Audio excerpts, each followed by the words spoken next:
यदि आपके भी पौधे में पत्तियां कुछ इस तरीके से मुड़ी हुई नज़र आ रही हैं, जो नए पत्ते निकल रहे हैं वो पत्ते भी मुड़े हुए रह रहे हैं और कलियां जो बन रही हैं वो फ्लावर का रूप नहीं ले पा रही हैं और कलियां पीली होकर के या ड्राई होकर के गिर जाती हैं, तो ऐसा क्यों होता है और इसके पीछे क्या रीज़न है? किस घरेलू फर्टिलाइज़र का हम सहारा ले सकते हैं जिससे आसानी से इस प्रॉब्लम से हम छुटकारा पा सकते हैं? आज के वीडियो में मैं आपको बताने वाली हूँ कि कौन से ऐसे घरेलू चीज़ों का इस्तेमाल करके इन सारी प्रॉब्लम से आप छुटकारा पा सकते हैं।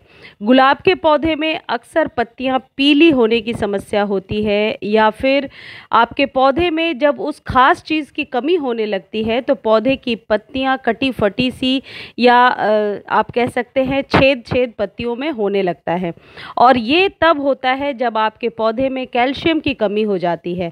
कैल्शियम की कमी को पूरा करने के लिए वैसे तो बहुत सारे फर्टिलाइज़र मार्केट में हैं, लेकिन आज विशेष तौर पे मैं एक चीज़ बताने वाली हूँ जो आप अपने मिर्च के पौधे में, टमाटर के पौधे में या किसी भी फ्लावरिंग प्लांट में इंडोर या आउटडोर सभी तरीके के पौधे पर इस्तेमाल कर सकते हैं। सब्जियों वाले पौधों पर इस्तेमाल कर सकते हैं। इसके इस्तेमाल से आपके पौधे की जो पत्तियां हैं, जैसे ये जेड प्लांट की पत्ती आप देख रहे हैं, इसकी ग्रोथ तो अच्छी हो ही रही है, साथ ही साथ पत्तियां बड़ी बड़ी और चमकदार निकल के आ रही हैं।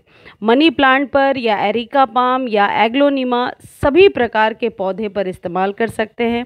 यदि आपके पौधे में कलियां नहीं बन रही हैं, कलियां बहुत छोटी छोटी सी आती हैं या फूल मुरझाया हुआ सा खिलता है, फूल की लाइफ भी ये बढ़ा देता है, कलियां ज़्यादा लेने में मदद करता है। आप सबको पता होगा कि जब हमारे पौधे में कैल्शियम की कमी होने लगती है तो आपके पौधे की ग्रोथ बहुत ही धीमी हो जाती है, पौधा जल्दी बढ़ता नहीं है और जो नए पत्ते निकलते हैं वो भी पीले पीले से नज़र आते हैं। ऐसे में बहुत ही सही होता है कि आप सिर्फ घरेलू चीज़ों का इस्तेमाल करें, क्योंकि बहुत सारे ऐसी घरेलू चीज़ें हैं जिनसे हम कैल्शियम की कमी को पूरा कर सकते हैं। जिन लोगों के पौधे में जैसे गुड़हल में फंगस का अटैक हो जाता है, मिलीबग्स का अटैक होता है, तो इस फर्टिलाइज़र के इस्तेमाल से आप ज़्यादा से ज़्यादा पौधों को स्वस्थ भी बना सकते हैं, रोगाणु मुक्त भी बना सकते हैं।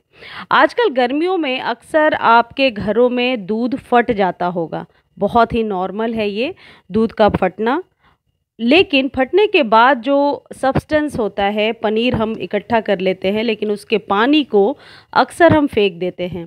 लेकिन क्या आपको पता है कि उसके पानी में बहुत ही ज़रूरी मिनरल्स और विटामिन्स होते हैं जो आपके पौधे पर कारगर साबित होंगे। उसका इस्तेमाल कई लोग खाने में भी करते हैं, कई लोग आटा गूंदने में करते हैं, लेकिन अक्सर उस चीज़ का इस्तेमाल विटामिन के लिए, कैल्शियम के लिए मैं अपने पौधों में करती हूँ, क्योंकि दूध में कैल्शियम की बहुत ही प्रचुर मात्रा होती है और दूध फटने के बाद जब हम पनीर को अलग करते हैं तो इसके पानी में वो चीज़ें रह जाती हैं जिसका हम इस्तेमाल करके ज़्यादा से ज़्यादा फ़ायदा उठा सकते हैं। अब आपको करना क्या है, यदि मान लीजिए आधा लीटर आपके पास फटे हुए दूध का वो पानी है, फर्टिलाइज़र है, तो उसे आप 2.5 लीटर पानी में मिक्स कर देंगे। ये जो मग्गे में मैं इसे डाल रही हूँ ये आधे लीटर का है। एक चीज़ ध्यान रखिए, बिना छाने हुए यूज़ नहीं करेंगे। स्ट्रेन आउट करना इसलिए ज़रूरी है क्योंकि इसमें छोटे छोटे दूध की जो पनीर है वो छोटी छोटी सब्सटेंस इसमें रह जाते हैं। यदि आप उसे गमले में डायरेक्टली डालेंगे तो हो सकता है वहाँ से चींटियों का या किसी कीटाणु का ज़्यादा अटैक हो जाए, तो बेहतर है कि आप उसे छानिए। आधे लीटर को 2.5 लीटर पानी में मिलाना है, तो इस तरीके से आप अंदाज़ लगा सकते हैं। और इसके पानी को आप अपने सभी पौधों को दे दीजिए, जड़ों में डालिए, आप चाहें तो स्प्रे कर सकते हैं। तुलसी जी में इसका स्प्रे करने से या एरिका पाम पर या डिफेनबेकिया, ऐसे जितने भी पौधे हैं, इसका स्प्रे करने से पत्ते बहुत ही सुंदर और चमकदार निकल के आते हैं।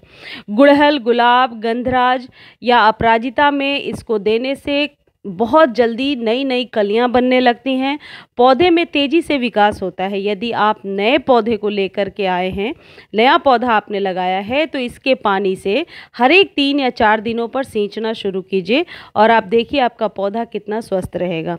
बस इस बात का ही आपको ध्यान रखना है कि बिना स्ट्रेन आउट किए हुए आप इसको नहीं यूज़ करेंगे। मनी प्लांट में यदि पत्तियां छोटी निकल कर के आ रही हैं तो आप इससे स्प्रे कीजिए, यानी कि मनी प्लांट के पत्तों को इससे वॉश करके देखिए, पत्ते बड़े बड़े और चमकदार निकल कर के आएंगे। मिलीबग्स का अटैक भी जिन पौधों में हो रहा है वो कम से कम हो जाएगा।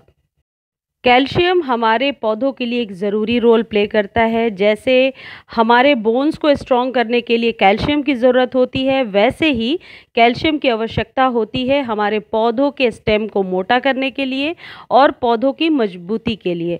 तो बेहतर है इसके लिए आप कोई प्राकृतिक उपाय हमेशा तलाशें।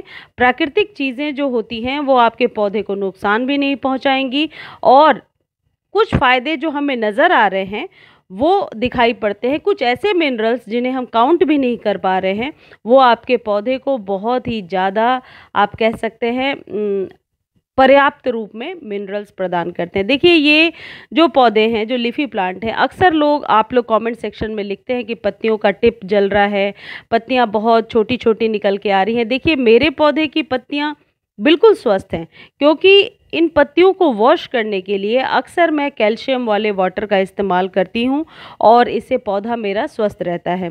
स्नेक प्लांट या एलोवेरा की बढ़त यदि नहीं हो रही है, ज़्यादा ग्रो नहीं कर रहा या जेड प्लांट ग्रो नहीं कर रहा है, तो इसका आप रेगुलर इस्तेमाल शुरू करें। आप 3 से 4 दिनों पर इस्तेमाल कर सकते हैं, इसका कोई साइड इफ़ेक्ट नहीं है और इससे आपके पौधे के अंदर बहुत ही सुरक्षित वर्मीज़ भी पैदा होंगे, वातावरण को कोई नुकसान नहीं होगा। इससे गुलाब पर बहुत ही अच्छी फ्लावरिंग लेने में ये मदद करेगा। यदि आपने कोई भी सब्जियों वाले जैसे तुरई वगैरह लगा रखा है या करेला, उस पर भी आप इसे दे सकते हैं। कोई अनार का पौधा लगाया है या टमाटर या मिर्च, उन सब पर आप इसका इस्तेमाल कर सकते हैं। सर्दियों में और गर्मी में दोनों ही मौसम में इसका इस्तेमाल किया जा सकता है। मुझे उम्मीद है आज की जानकारी आपको अच्छी लगी होगी। जानकारी अच्छी लगती है तो चैनल को लाइक, शेयर, सब्सक्राइब कीजिए और मेरे वीडियोस को पसंद करने के लिए बहुत बहुत धन्यवाद।